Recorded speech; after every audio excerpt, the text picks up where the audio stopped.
എല്ലാ പ്രിയ സുഹൃത്തുക്കൾക്കും MRS ഇലക്ട്രോണിക്സിൻ്റെ പുതിയൊരു വീഡിയോയിലേക്ക് സ്വാഗതം. ഇന്ന് നമ്മളൊരു കൊറിയറാണ് നോക്കുന്നത്. ഈ കൊറിയർ കോഴിക്കോട് നിന്ന് വന്നിട്ടുള്ള ഒരു കൊറിയറാണ്. അപ്പോൾ ഇതിനകത്ത് നമുക്ക് വാട്സപ്പിൽ മെസ്സേജ് ഉണ്ടായിരുന്നു ഇതിനെക്കുറിച്ചുള്ള ഡീറ്റെയിൽ. ഇത് സാംസങ്ങിൻ്റെ ടോപ്പ് ലോഡ് വാഷിംഗ് മെഷീൻ്റെ ഒരു PCB ആണ് ഇതിൽ വന്നിരിക്കുന്നത്. അപ്പോൾ അത് നോ പവർ ഇഷ്യൂ ആയിട്ടാണ് ഈ ഒരു PCB നമുക്കിവിടെ അയച്ചിരിക്കുന്നത്. അപ്പോൾ നമുക്ക് ആദ്യം ഇതൊന്ന് ഓപ്പൺ ചെയ്ത് ആ PCB ഏത് മോഡലൊന്ന് നോക്കാം.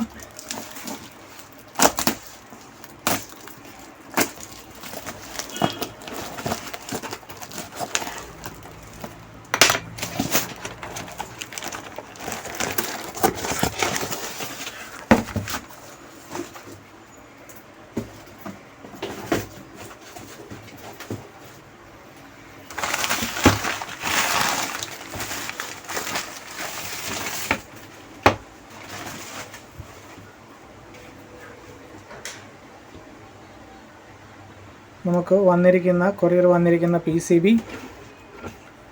ഇത് സാംസങ് ടോപ്പ് ലോഡ് വാഷിംഗ് മെഷീൻ്റെ PCB ആണ്. ഇവിടെ ചെറിയ പണിയൊക്കെ നടത്തിയിട്ടുണ്ട്. അപ്പോൾ നമുക്ക് ആദ്യം ഇതിൽ പവർ കൊടുത്തിട്ട് ഒന്ന് ചെക്ക് ചെയ്ത് നോക്കാം. ഇതിനകത്ത് വോൾട്ടേജ് കാര്യങ്ങളൊക്കെ വരുന്നുണ്ടോ, എന്തുകൊണ്ടാണ് പവർ ഓൺ ആവാത്തത് എന്നുള്ള കാര്യങ്ങളൊക്കെ 1 by 1 ആയിട്ട് ചെക്ക് ചെയ്ത് നോക്കാം.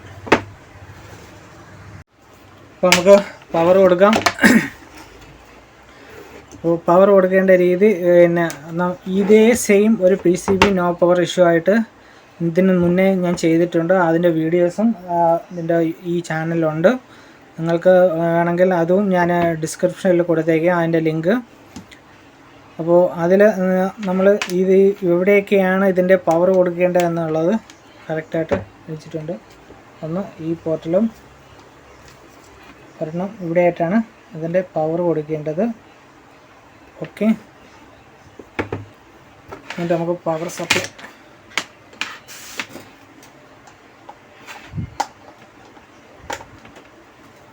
സപ്ലൈ കൊടുത്തു.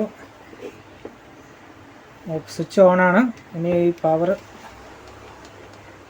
ബട്ടണിലൊന്നും ഈ പവർ ബട്ടൺ ഇതാണ്. പവർ ബട്ടണിൽ പ്രസ് ചെയ്തിട്ടൊന്നും യാതൊരുവിധ അനക്കവും ഇല്ല.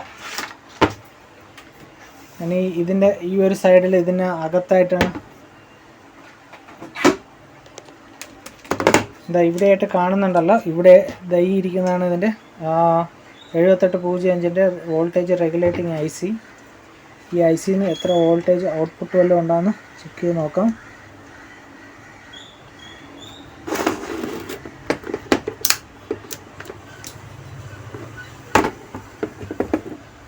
യാതൊരു വോൾട്ടേജ് ഔട്ട്പുട്ടും വരുന്നില്ല.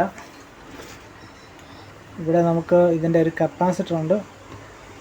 ഈ കപ്പാസിറ്റർ ചെക്ക് ചെയ്തിട്ട് 0 വോൾട്ടാണ് വരുന്നത്.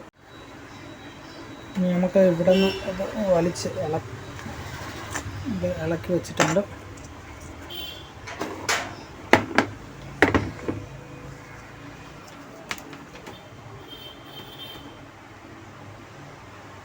ഇവിടെ 5.2 ഉണ്ട്. ഇവിടെ 3.9 വോൾട്ട്.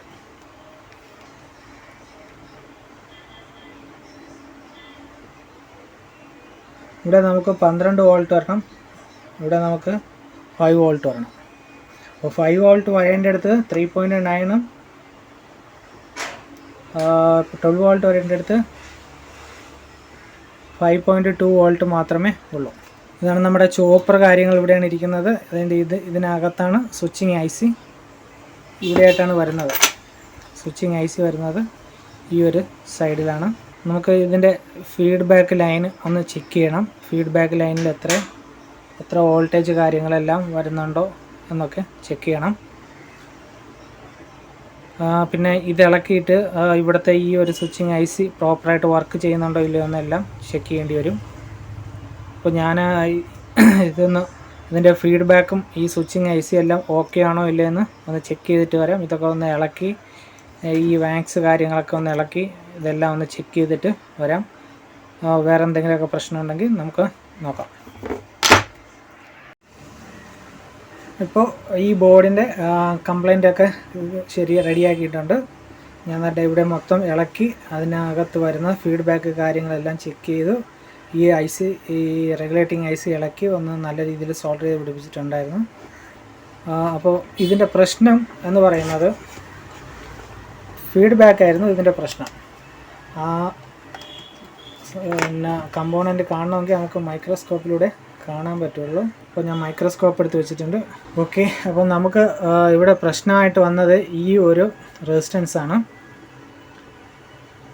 ഈ ഒരു റെസിസ്റ്റൻസ് എന്ന് പറയുന്നത് 30K ആണ്. 30K വാല്യൂ ഉള്ള ഒരു റെസിസ്റ്റൻസും അതിന് പാരലായിട്ട് ഒരു 1 മെഗാ ഓമും ഇട്ടിട്ടുണ്ടായിരുന്നു. അപ്പോൾ ഇവിടെ ഈ ഒരു 30Kയുടെ വാല്യൂ മാറിപ്പോയി. വാല്യൂവിൽ ചേഞ്ച് വന്നത് കൊണ്ടിട്ടാണ് ഇത് കറക്റ്റ് ഫീഡ്ബാക്ക്. ഈ ഒരു switching I C LNK 626 PG എന്നുള്ള ഈ ഒരു ഐ സിയുടെ ഫീഡ്ബാക്ക് കൊടുക്കുന്ന ഈ റെസിസ്റ്റൻസിൻ്റെ വാല്യൂ മാറിപ്പോയത് കൊണ്ടിട്ടാണ് ഇത് കറക്റ്റായിട്ട് ആ വോൾട്ടേജ് നേരെ നിൽക്കാതിരുന്നത്. അപ്പോൾ ഞാനിപ്പോൾ ഇവിടെ വന്നിട്ട് ആദ്യം ഈ ഒരു റെസിസ്റ്റൻസ്, ഈ 2 റെസിസ്റ്റൻസ് ഇളക്കിയിട്ട് വാല്യൂ ചെക്ക് ചെയ്തപ്പോഴത്തേക്കും ഇത് 30K വരാനുള്ളടുത്ത് 110Kന് മുകളിൽ കാണിക്കുന്നുണ്ടായിരുന്നു. ഇത് കറക്റ്റായിട്ട് 1 മെഗാ ഓം കാണിക്കുന്നുണ്ടായിരുന്നു. ബാക്കി കാര്യങ്ങളെല്ലാം ഓക്കെയാണ്. ഞാനിത് മാറ്റിയിട്ടപ്പോഴത്തേക്കും സപ്ലൈ കറക്റ്റായിട്ട് വന്നിട്ടുണ്ട്. അപ്പോൾ നമുക്കൊന്ന് സപ്ലൈ കൊടുത്തൊന്ന് ചെക്ക് ചെയ്ത് നോക്കാം. ഞാനൊന്ന് പവർ കൊടുക്കുകയാണ്.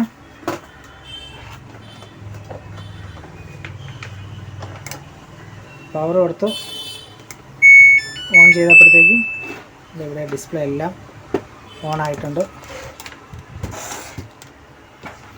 ഡിസ്പ്ലേ എല്ലാം ഓണായി നിൽക്കാൻ ഈ സ്വിച്ച് കാര്യങ്ങളെല്ലാം വർക്ക് ചെയ്യുന്നുണ്ട്. Okay, starting, stop. അപ്പോൾ ഇത് കംപ്ലീറ്റ് ആയിട്ട് ഇതിൻ്റെ വർക്ക് കഴിഞ്ഞിട്ടുണ്ട്. അപ്പോൾ ഇത്രയും കാര്യങ്ങളാണ് ഞാനിതിൽ ചെയ്തിരിക്കുന്നത്. ഇവിടെ ഈ ഒരു ട്രാൻസിസ്റ്റർ റെഗുലേറ്റിംഗ് ഐ സി ഇളക്കി അത് കറക്റ്റായിട്ട് ഫിറ്റ് ചെയ്തിട്ടുണ്ട്. പിന്നെ ആ റെസിസ്റ്റൻസ് മാറിയിട്ടുണ്ട്. ഇത് അത് കണ്ടുപിടിക്കാൻ വേണ്ടിയിട്ട് ഇത് മൊത്തവും കുത്തി ഇളക്കേണ്ടി വന്നു. പിന്നെ ഇവിടെയാണ് ഇതിൻ്റെ ആ ഡയോഡ് ഇരിക്കുന്നത്. റെക്ടിഫിക്കേഷന് വേണ്ടിയിട്ട് വരുന്ന ഡയോഡ് ഇവിടെയാണ്, ഈ ഒരു സൈഡിലാണ് ഇരിക്കുന്നത്. ഓക്കെ, അപ്പോൾ ഈ വർക്ക് ഫിനിഷ് ആയിട്ടുണ്ട്. അടുത്തൊരു വീഡിയോയിൽ കാണാം.